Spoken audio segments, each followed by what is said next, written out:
So after making that response video to Ramsey Dewey, I figured it'd be a good idea to make a video about some of my favorite martial arts YouTube channels. Okay, and I think I'm gonna do that. I want to point out a lot of people on like Facebook and stuff, a lot of my friends on Facebook back when I had a Facebook account, they'd admire how smart I was and how knowledgeable I am about so many different topics. And I think what's important to understand is one of the most important things you can do if you want to be knowledgeable about things is to understand. This is what I do. I understand how stupid I am and how unknowledgeable I am on so many topics. So this encourages me to learn as much as I can from people that are more knowledgeable than me.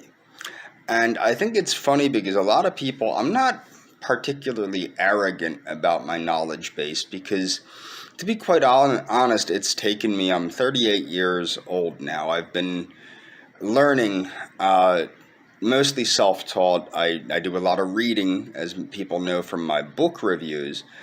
But I also make use of the internet, and there's different websites, and of course YouTube can be used to learn quite a bit, but of course there is bias that you have to be able to parse out from the research, okay, when you do research. So you can't be completely stupid, but you have to understand that it's kind of like in the martial arts when people think they're the biggest badass that exists. There's always somebody tougher than somebody else. There's always somebody smarter than somebody else. There's always somebody richer than somebody else. So it makes sense to always stay humble in the fact and to understand that you have limited understanding. You have a limited ability to know things, and you have a limited way of perceiving the world based on your limited intelligence. And the more that a person understands that, I think the more they're capable of continuing to grow. Now, you don't want to become self-loathing, but in the same sense, you don't want to become arrogant. Arrogance is the death of knowledge, the death of learning. If you think you know everything, what's the point of knowing things, or learning things, I should say. So some of the channels that I particularly like when it comes to martial arts, number one, right off the bat, is Jesse Enkamp, the karate nerd. Jesse Enkamp, I believe he's Swedish. He might be Norwegian, but I'm pretty sure he's Swedish.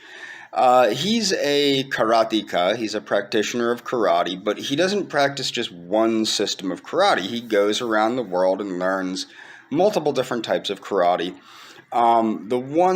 Primarily he sticks with the Okinawan branches of karate, and his channel is excellent at breaking down techniques. He even does an excellent video on the Okinawan diet and the importance of eating an Okinawan diet if you want to practice karate for the rest of your life. And the other is, and he has a website that you should check out called karatebygesse.com. It's a blog. I would check that out if you're interested in his stuff.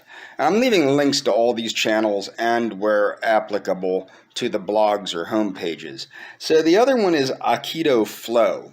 Now, Aikido Flow is about practically applying Aikido to everyday situations. It's really more like Akijutsu, and there is a lot of ateme. What a temewaza is a temewaza in the Japanese martial arts means to strike. So there is punching and things, not kicking, but punching in the system of Aikido Flow.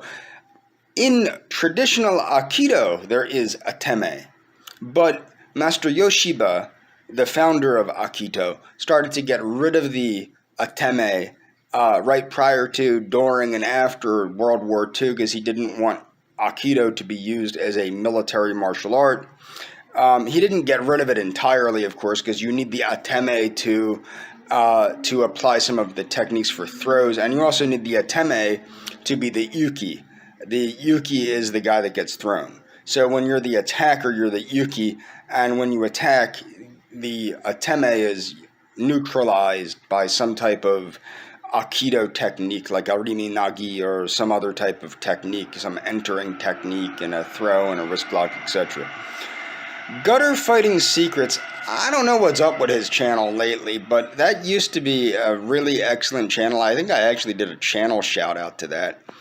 And it covers the Fairbairn gutter fighting. That was the system of combat that was developed by William Fairbairn and used to teach the British military and the U.S. military, and of course all of the U.S. Special Forces, the CIA, the FBI, some law enforcement.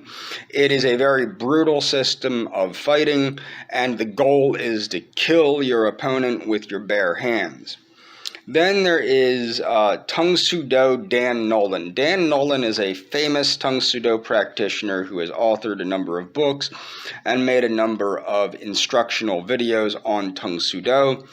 His system of Tung Soo Do is extremely, extremely traditional, to the sense that when he does the three basic forms, Kichihyung Ilbu, Kichahang Ibu, and Kichihyung Sambu, he actually does the punches the one way and the high blocks down the other way. People that take Tung Soo Do will know what I'm talking about.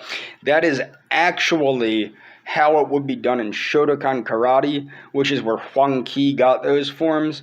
Huang Qi is the founder of Tung Soo Do.